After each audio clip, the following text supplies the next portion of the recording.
बिस्मिल्लाह। सब कुछ आना चाहिए। औरत मुर्गी भी काट सकती है, गोश्त भी काट सकती है, और छुरी में धार भी दे सकती है, तेज भी लगा सकती है छुरी। बिस्मिल्लाहिर्रहमानिर्रहीम। अस्सलाम वालेकुम मेरे सब्सक्राइबर फैमिली, कैसे हैं आप? उम्मीद है सब अच्छे होंगे, खुशबाश से होंगे। अल्लाह ताला आप सबों को अपने ज़िम्मान में रखे। और मेरे जितने भी भाई बहन जो भी जहाँ से भी देख रहा है, अल्लाह ताला सबों की जायज़ दुआओं को कबूल करे, आमीन सुम्मा आमीन। तो वीडियो में आगे बढ़ने से पहले प्लीज़ आप लोगों से दरख्वास्त है कि मेरी वीडियो में जो पहली दफ़ा आए हैं उन्हें सब्सक्राइब कर ले। अच्छा लगे तो लाइक करें, ना अच्छा लगे फिर भी लाइक करें। और जो मेरे पुराने सब्सक्राइबर उनको दिल से शुक्रिया। तो आज का व्लॉग जो है मैं अपने दवाई लगाने से शुरू कर रही थी। मेरी आँखों में जो तकलीफ़ जो है वो है, मुसलसल है। चश्मा लगा रही हूँ, लेकिन चश्मे से थोड़ा फ़ायदा है, लेकिन उस तरह का फ़ायदा नहीं है जैसा मैं चाह रही हूँ। खैर, अल्लाह ताला शिफ़ा देने वाले। सुबह हो गई है और मैं ये नाश्ता कर रही हूँ क्योंकि मुझे तबीयत ठीक नहीं है, तो सोचा कि चलो आज सुबह से ही व्लॉग बनाती हूँ। आज है 2 अक्टूबर, आज है संडे का दिन। अयाज ईद दोनों मदरसे और हस्बैंड काम में, और मैं आज अपने घर में अकेली क्या करती हूँ समझ में नहीं आता। अकेले रहने से अच्छा भी नहीं लगता, क्या किया जा सकता है। ताजू है वो भी अपने कमरे में, अपने घर में। और मौसम जो है आज का बहुत अच्छा है, धूप नहीं है, हल्की हल्की हवाएं चल रही हैं।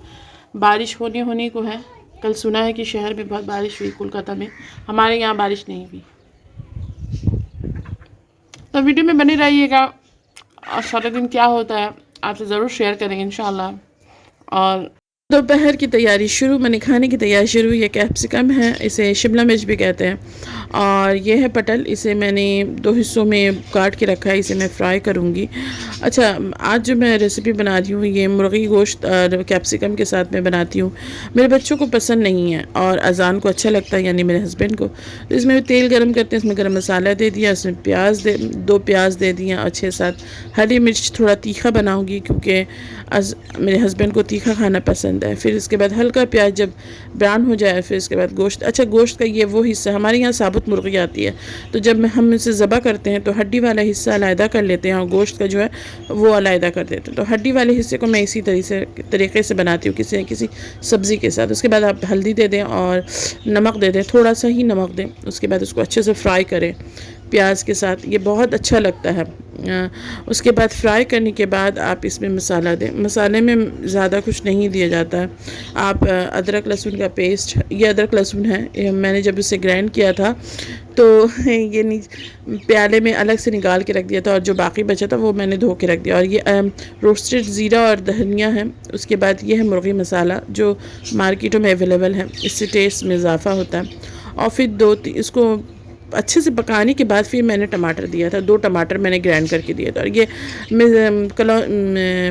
ये अजवाइन मैं खा रही थी, मैं कलौंजी भी खाती हूँ, इसलिए मेरे ज़ुबान से कलौंजी निकल रहा है। जब मुझे गैस का मसला होता है तो मैं यही खाती हूँ, रखती हूँ अपने हाथ के पास, हमेशा ज़रूरत पड़ता ही रहता है। फिर जब देखें कि गोश्त जो है माशाल्लाह अच्छे से भुन गया है, तो उसके बाद कैप्सिकम मैं दे देती हूँ, शिमला मिर्च। उसके बाद उसके साथ अच्छे से मैं उसे भूनूंगी। ये जो है ग्राइंड में मैंने टमाटर को जो मैंने ग्राइंड किया, तो इसे मैंने अच्छे से मिक्स करके मैंने धो करके रखा था कि इसी जब पानी की ज़रूरत पड़े तो यही पानी मैं दूँ, ज़ाया क्या करना।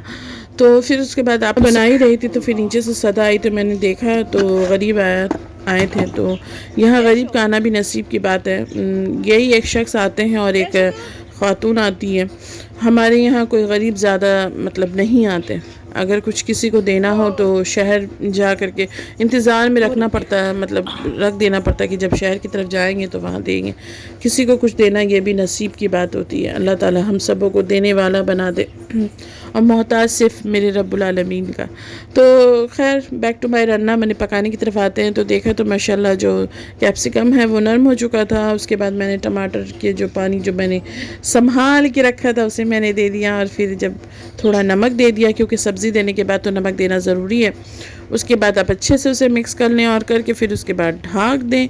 और माशाल्लाह कुछ देर के बाद मैंने देखा तो मेरा चावल भी बन चुका था, क्योंकि हम चावल ही खाते हैं। रोटी भी मैं बनाती हूँ लेकिन ज़्यादातर चावल ही बना लेती हूँ रोटी। फिर इसके बाद माशाल्लाह ये जो है ये पककर तैयार, और इसी तरीके से ये बनता है।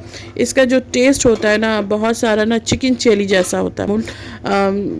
जब खाना बन जाए तो खिड़कियों को बंद करो और फिर सब समेटो और फिर नीचे जाओ खाना बर्तन धोने या कपड़ा धोने, या क्योंकि मेरे ऊपर में तो कुछ है नहीं इंतज़ाम। तो इसी तरह होता रहता है, रोज़ का रूटीन मेरा यही रहता है, और क्या कर सकते हैं। फिर दोपहर से ज़्यादा ही हो चला था, अजान तो थे घर में नहीं, तो जब वो आए तो मैंने जल्दी से खाना लगाया। और ये रहा मेरा पटल भाजा। इसको इस तरह से ही परवल भाजा कह लें, पटल भाजी इस तरह से ही फ्राई करते हैं, 2 हिस्सों में काट कर और सिर्फ हल्दी और मिर्चा दे करके इसको फ्राई कर लेते हैं। और फिर बच्चे नहीं हैं, इस वजह से मैं भी भूखी ही बैठी रही। अगर बच्चे रहते तो मैं खा लेती उनके साथ ही। तो मैंने अजान से जब पूछा तो उन्होंने अपनी ज़बान में मेरी तारीफ़ की।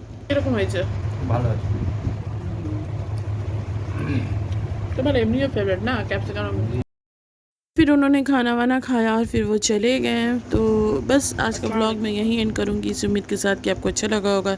दुआ में याद रखिएगा। अल्लाह हाफिज़।